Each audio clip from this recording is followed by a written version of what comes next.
नमस्कार, मी प्राध्यापक मिलिंद गायकवाड. आपल्याला माहीत आहे इयत्ता 11वी ऑनलाईन प्रवेश प्रक्रियेची नियमित फेरी क्रमांक 3चे प्रवेश आजपासून सुरू झालेले आहेत.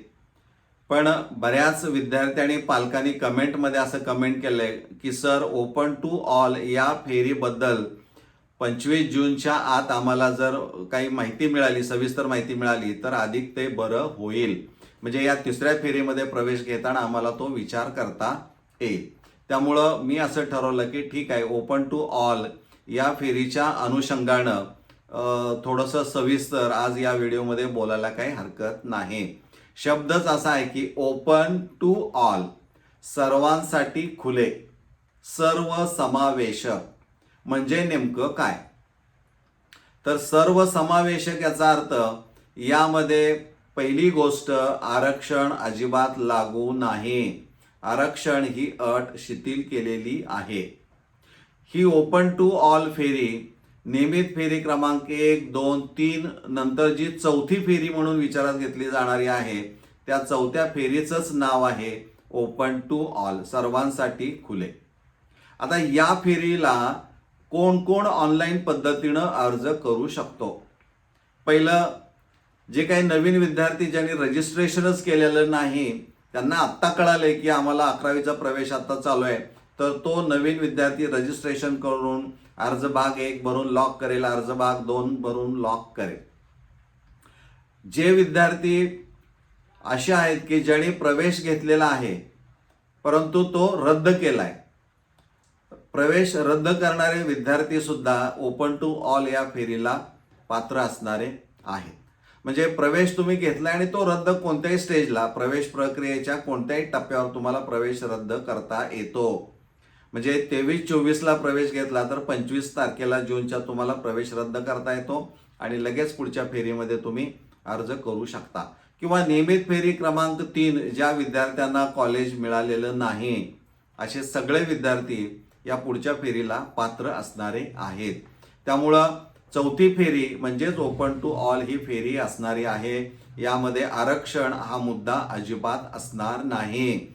मग आरक्षण धारक विद्यार्थ्यांच्या समोर प्रश्न पडला असेल की सर, जर आरक्षणच लागू नसेल तर आम्ही ज्या कास्ट कॅटेगरीमधून येतोय, ज्या सवलती आम्हाला त्या कास्ट कॅटेगरीच्या मिळत आहेत, त्या सवलती आम्हाला मिळणार की नाही? तर मित्रांनो, जरी तुम्ही ओपन टू ऑल जनरल मधून अर्ज भरत असला, प्युअर मेरिट बेसवर जर तुम्ही लढत असला, तरी तुमची कास्ट कॅटेगरी जी असणारी आहे, मूळ जात आपण त्याला म्हणूया किंवा मूळ प्रवर्ग जो असणार आहे तो आहे तसा राहतो. त्याच्या सर्व फॅसिलिटी, सवलती ज्या काय असणार आहेत त्या सगळ्या मिळणार.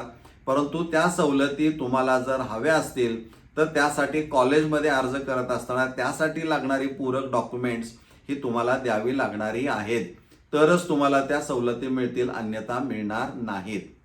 Is that clear? म्हणजे हे तुम्हाला समजलेलं असणार आहे. मग आता प्रवेश 2 बेसवर दिला जातो या विशेष फेरीला, म्हणजे ओपन टू ऑल या फेरीला. यामध्ये प्रवेश पहिल्यांदा दिला जातो तुमचा पसंतीक्रम किंवा प्राधान्यक्रम उच्च माध्यमिक विद्यालयाचा, आणि दुसरा असणार आहे तुमची गुणवत्ता, म्हणजे प्युअर मेरिट मार्क्स, 500 पैकी किती पडले ते. या दोन्हीच्या आधारेच गुणवत्तेनुसार आणि पसंतीक्रमनुसारच तुम्हाला प्रवेश दिले जातात. मग प्रश्न, तुम्हाला मार्क्स तुम्हाला माहित आहेत, पण प्राधान्यक्रम देताना मात्र माझ्या मार्काचं कॉलेज वर किती आहे, माझ्या बरोबर किती आहेत आणि माझ्या खाली किती असणार आहेत, अशी कॉलेजेस, मार्क्स असणारी कॉलेजेस तुम्हाला निवडावी लागणारी आहेत. म्हणजे इथं प्राधान्यक्रम देताना 10 कॉलेजेस तुम्हाला द्यावी लागणारी आहेत आणि 10 कॉलेजेस द्या, म्हणजे प्रवेश घेऊन रिकामे व्हा, कारण 15 जुलैच्या आत कॉलेजेस ही सुरू होणार आहेत. त्यामुळं प्रवेशासाठी दिरंगाई, पुढची फेरी असं म्हणून वाट बघू नका. म्हणजे इथं प्राधान्यक्रम तुम्हाला देताना ज्या कॉलेजचा प्राधान्यक्रम द्यायचा आहे तिथं तिसऱ्या फेरीचा कट ऑफ काय आहे, आणि तिसरी फेरी पूर्ण ज्यावेळी 25 तारखेला पूर्ण होणार आहे सायंकाळी 6-7 वाजता, त्याच्या दुसऱ्या दिवशी तिथं तुम्हाला, मला वाटतं 27 जून 2026ला सायंकाळी 5 वाजेपर्यंत रिक्त जागा ह्या तिसऱ्या फेरीच्या म्हणजे चौथ्या फेरीसाठी लागणाऱ्या आहेत, म्हणजे ओपन टू ऑल या फेरीसाठी. आणि 26 जून 2026ला हे ओपन टू ऑल सर्वसमावेशक फेरीसाठी वेळापत्रक हे जाहीर होणार आहे. त्यामुळं विद्यार्थी मित्रांनो, ओपन टू ऑल फेरी ही या पद्धतीची असणारी आहे. आता यामध्ये कोटा अंतर्गत राखीव जागावर प्रवेश घेणाऱ्या विद्यार्थ्यांच्यासाठी सुद्धा ओपन टू ऑल या फेरीला मॅनेजमेंट इन हाऊस किंवा मायनॉरिटी कोटा असणारा आहे.